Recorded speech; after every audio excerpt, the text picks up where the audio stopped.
Vitamin B কমপ্লেক্সের একটা উপাদান হচ্ছে নিকোটিনিক অ্যাসিড। এটার অভাবে একটা অসুখ হয় যেটার নামকে আমরা পেলাগ্রা বলি।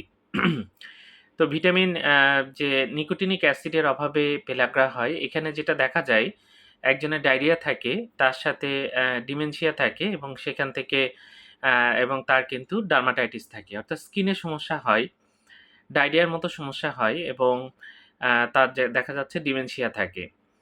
তো ডিমেনশিয়াতে স্মৃতিশক্তি কমে যায় আমরা জানি এবং এর সাথে নিউরোপ্যাথি থাকতে পারে। নিউরোপ্যাথি হলে আমাদের হাত-পায়ের মাংস যে বিভিন্ন সমস্যা হয়, হাত-পা জ্বালা যন্ত্রণা করে।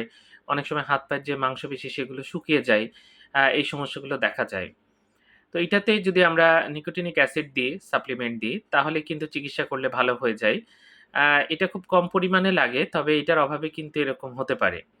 তা আমাদের খেয়াল রাখতে হবে কারো যদি ডায়রিয়া থাকে, স্মৃতিশক্তি কমে যায় এবং যে ডার্মাটাইটিস থাকে মানে স্কিনে কোনো লেশন থাকে, অবশ্যই ভালো একজন ডাক্তার দেখাবেন।